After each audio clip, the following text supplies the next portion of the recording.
নমস্কাৰ বন্ধু বান্ধৱীসকল, মই আজি আপোনালোকক দেখুৱাম আপুনি ঘৰতে কেনেদৰে নিজৰ লেপটপ বা কম্পিউটাৰত ইনকাম চাৰ্টিফিকেট এপ্লাই কৰিব পাৰিব। আৰু যদি আপোনালোকক মোবাইলত কৰা ভিডিঅ' লাগে তেনেহ'লে কমেণ্ট বক্সত জনাব, আমি প্ৰস্তুত কৰিবলৈ চেষ্টা কৰিম। প্ৰথমতে যিকোনো ব্ৰাউজাৰ এটা অন কৰি ল'ব। মই ইয়াত ক্ৰম ব্ৰাউজাৰ ইউজ কৰিছোঁ। চাৰ্চ বাৰত গৈ ইয়াত লিখিব সেৱা সেতু SEWASETU, তাৰপিছত চাৰ্চ কৰি দিব। প্ৰথম যিটো লিংক আহিছে sewasetu.assam.gov.in এইটো ক্লিক কৰিব। তাৰপিছত কোনত থকা লগইন ৰেজিষ্টাৰ এইটো ক্লিক কৰিব। নটিচটো কাটি ল'ব। ইয়াত চিটিজেন হিচাপে এপ্লাই কৰিব লাগিব। CSC চেণ্টাৰ বাৰু আমাৰ নহয়, সেইকাৰণে চিটিজেনত ক্লিক কৰিছোঁ। তাৰপিছত এনেকুৱা এটা পেজ খোল খাব। যদি আপুনি আগতে ৰেজিষ্টাৰ কৰি থোৱা নাই তেনেহ'লে নিউ ইউজাৰ হিচাপে চাইন আপ কৰিব লাগিব। এনেকুৱা এটা পেজ খোল খাব। প্ৰথম আপুনি নিজৰ ফোন নাম্বাৰটো ইয়াত দিব, যিটোত আপুনি OTP প্ৰভাইড কৰিব পাৰে, সেইটো দি দিব ইয়াত। মই ইয়াত ব্লাৰ কৰি দিছোঁ। তাৰপিছত আপুনি জেনেৰেট OTPত ক্লিক কৰিব। আপুনি এতিয়া মোবাইল নম্বৰ এটা OTP আহিব আৰু আপুনি এইটো ভেৰিফাই কৰি ল'ব। পিছত আপুনি এটা নাম দিব লাগিব, প্ৰফাইলটোৰ নাম। মই ইয়াত দিছোঁ বাৰু ডিজিটেল পইণ্ট। আপুনি আপোনাৰ নামটো দি দিব। তাৰপিছত আপোনাৰ জেণ্ডাৰ চুজ কৰিব। নেক্সট আপুনি ডেট অফ বাৰ্থ এণ্টাৰ কৰিব। তাৰপিছত আপুনি ইয়াত এটা মেছেজ লিখিব। যিটো প্ৰফাইল আপুনি ইউজ কৰিব সেইটোত ওপৰত খোলাৰ লগে লগে এনেকৈ এটা মেছেজ আহিব, যিটোৰ দ্বাৰা আপুনি চিনি পাব যে এইটো আপোনাৰ প্ৰফাইল হয়। ইয়াত বাৰু মই দিছোঁ I am digital।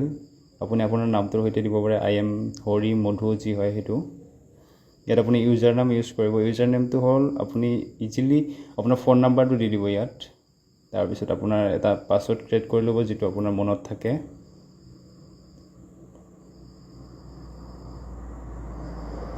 ইয়াত মই দিছোঁ মোৰ মতে এটা।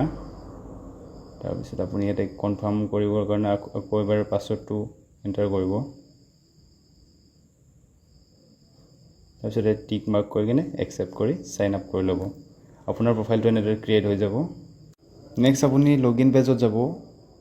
পিছত আপোনাৰ ইউজাৰ নেম হিচাপে ইউজ কৰিছিলে, আপুনি যিটো ফোন নাম্বাৰ ইউজ কৰিছিলে তাতে এণ্টাৰ কৰিব। এণ্টাৰ কৰাৰ লগতে আপোনাৰ যিটো মেছেজ লিখিছিলে তাতে ৰেজিষ্টাৰ কৰোঁতে, সেইটো ওপৰত দেখুৱাব। সেইটো আপোনাৰ প্ৰফাইল বুলি চিনি পাব। তাৰপিছত পাছৱৰ্ড মাৰিব। পাছৱৰ্ড মৰাৰ পিছত আপুনি এটা টিক মাৰ্ক আছে তলত দিবলগীয়া, সেইটো I consent to মেৰি পেহচান, এইটোত ক্লিক কৰিব। তাৰপিছত চাইন ইন কৰিব। এনেদৰে আপোনাৰ প্ৰফাইলটো খোল খাব।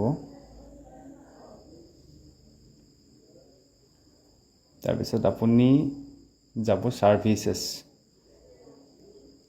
ছাৰ্ভিচেছত ক্লিক কৰিব। ইয়াত ক্লিক কৰাৰ পিছত আপুনি ইয়াতে যিকোনো এপ্লাই কৰিব পাৰে। সেৱা সেতুৰ আণ্ডাৰত যিবিলাক দিয়া আছে ইয়াতে ডিপাৰ্টমেণ্ট অনুযায়ী আপুনি ইয়াতে ক্লিক কৰি আনিব পাৰে। আৰু তলত এনেকুৱাকৈ কেইটামান দেখুওৱা আছে, বহুতটা পেজ আছে। এনেকৈ বহুত অসুবিধা হয় চাৰ্চ কৰি অনাৰ কাৰণে। ইয়াত বহুকেইটা পেজ আছে, এনেকৈ বিচাৰি অনাটো বহুত অসুবিধা হয়। গতিকে আপুনি ইয়াত চাৰ্চ কৰি আনিলে বহুত সহজ হয়। গতিকে ইয়াত চাৰ্চ কৰি আনিলে হ'ল। আমাক লাগে ইনকাম চাৰ্টিফিকেট, ইয়াত লিখি দিছোঁ। এইটো লিখাৰ লগে লগে আপোনাৰ আহিছে এপ্লিকেশ্যন ফৰ ইনকাম চাৰ্টিফিকেট। তাৰপিছত দ্বিতীয়তে আৰু এটা আহিছে ইনকাম চাৰ্টিফিকেট NCHSC। এইটো বাৰু নৰ্থ কাছাৰ হিলছৰ কাৰণে আমাৰ প্ৰথমটো হ'ব। যাৰ যিটো হয় সেইটোত এপ্লাই কৰিলে হ'ল। আমি কৰিছোঁ প্ৰথমটোত। এনেদৰে মেইন ফৰ্মখন খোল খাব। ইয়াত লিখা আছে কিমান দিনত ফৰ্মখন কমপ্লিট হ'ব, কিমান ফিজ লাগিব, এইবিলাক লিখা আছে। আমাৰ মেইন ইয়াতে লেংগুৱেজটো চিলেক্ট কৰিব লাগিব, যিটো লেংগুৱেজত আপুনি ফৰ্মখন ফিল আপ কৰিব বিচাৰে। ইয়াত ইংলিছটো টাইপিং কৰিব সহজ, সেইকাৰণে দিছোঁ এইটোত ইংলিছ। প্ৰথম আপুনি আপোনাৰ নামটো দিব। মই দিছোঁ ধৰি লওক ৰাম দাস। আপোনাৰ জেণ্ডাৰটো দিব ইয়াত। মই মেল দিছোঁ। আপোনাৰ দেউতাৰ নাম মই দিছোঁ হৰি দাস। নেক্সট মোবাইল নাম্বাৰটো ইয়াত অট'মেটিকলি আহিবই। নেক্সট আহিব আপোনাৰ ইমেইলটো মেণ্ডেটৰী নহয়। যিবিলাকৰ কোনত এনেকৈ ৰঙা চিন আছে সেইবিলাক মেণ্ডেটৰী হয়, ইয়াত নাই বাৰু। ইমেইল আৰু পেন কাৰ্ডৰ নাম্বাৰ এই দুটা দিলেও দিব পাৰে, নিদিলেও নাই। নেক্সট আহিব ৰিলেশ্যনশ্বিপ।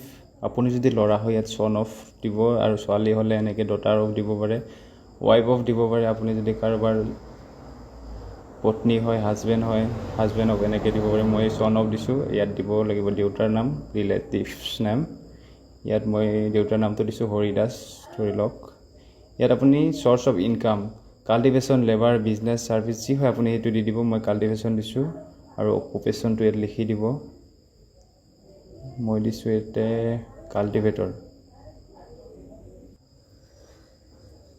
নেক্সট আহিব টোটেল এনুৱেল ইনকাম। এইটো আপুনি চাৰ্কুল অফিচৰ পৰা যিখন ইনকাম চাৰ্টিফিকেট আনিব তাতে যি লিখা আছে সেইটো দি দিব। ইয়াত মই দিছোঁ 90,000। তাৰপিছত নেক্সট হ'ব আপোনাৰ পাৰ্মানেণ্ট এড্ৰেছ লাইন 1ত আপোনাৰ ভিলেজটো দি দিব। ইয়াত মই ABC দিছোঁ। এড্ৰেছ লাইনটোত আপুনি ইয়াত পোষ্ট অফিচ দিব পাৰে। ষ্টেটটো আহিব ইয়াত আছাম। ডিষ্ট্ৰিক্ট আপোনাৰ যি হয় সেইটো দিব। ইয়াত মোৰ ডিষ্ট্ৰিক্ট দিছোঁ ধৰি লওক বাক্সা। চাব ডিভিজনটো সেইমতে আহিব, আপুনি যিটো হয় আপুনি চিলেক্ট কৰিব। ইয়াত চাৰ্কুল অফিচটো দি দিব। মই মোৰ যিটো হয় সেইটো দি দিছোঁ বাৰু। পিছত আপোনাৰ মৌজা কি পৰে সেইটো দি দিব। নেক্সট আহিব আপোনাৰ ভিলেজ। ইয়াত ভিলেজটো চাব, যদি আপোনাৰ ইয়াত ভিলেজটো নাই তথাপি আপুনি চিন্তা কৰিব নালাগে। লিষ্টখনত যদি আছে ভিলেজটো দিব, আৰু নাই যদি আপুনি ইয়াত আদাৰ লিখি দিব। ইয়াত আদাৰ দিয়াৰ পিছত আপোনাৰ এটা এনেকৈ ভিলেজৰ এক্সট্ৰাকৈ ঘৰ আহিব, এইটোত দি দিব আপোনাৰ যিটো ভিলেজ হয়। মই ধৰি লওক ইয়াত কিবা এটা দি দিছোঁ এনে। পুলিচ ষ্টেচনটো কি পৰে আপোনাৰ সেইটো দিব। মই ধৰি লওক এনে এটা কিবা দি দিছোঁ। নেক্সট আহিব আপোনাৰ পোষ্ট অফিচটো দি দিব ইয়াত।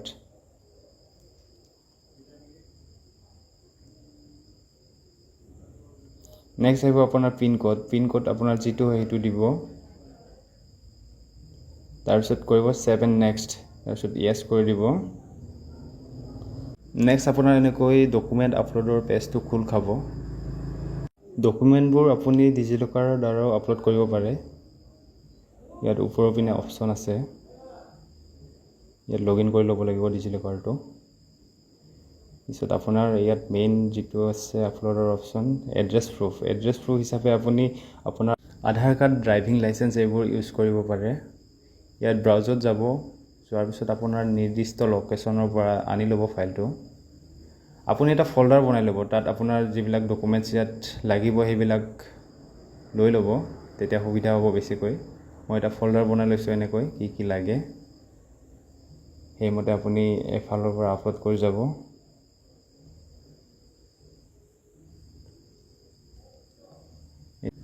নেক্সট আহিব আপোনাৰ আইডেণ্টিটি প্ৰুফত এনেকৈ ক্লিক কৰিব। ইয়াত আইডেণ্টিটি প্ৰুফ, আপুনি ইয়াত আধাৰ কাৰ্ড, পেন কাৰ্ড ইউজ কৰিব পাৰে, এনেকৈ আনি ল'ব। নেক্সট আহিব লেণ্ড ৰেভিনিউ ৰিচিপ্ট, যিখন মাটিৰ খাজনা দিয়া ৰিচিপ্ট হয় সেইখন ইয়াত দি দিব।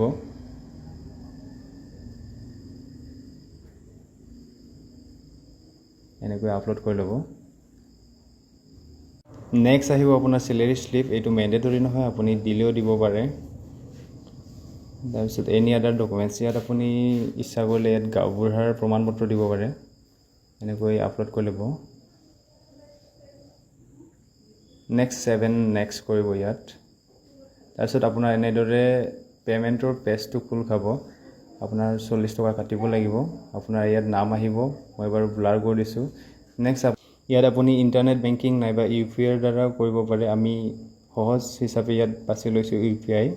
পে'মেণ্ট গেটৱেত আছে, ইয়াত যিকোনো এটা বেংক চিলেক্ট কৰি ল'ব আপুনি। তাৰপিছত এগ্ৰি কৰি ইয়াত টিক কৰিব। তাৰপিছত প্ৰচিড ফৰ পে'মেণ্ট ইয়াত ক্লিক কৰিব, তাৰপিছত অ'কে মাৰি নেক্সট পেজ এনেকৈ আহিব।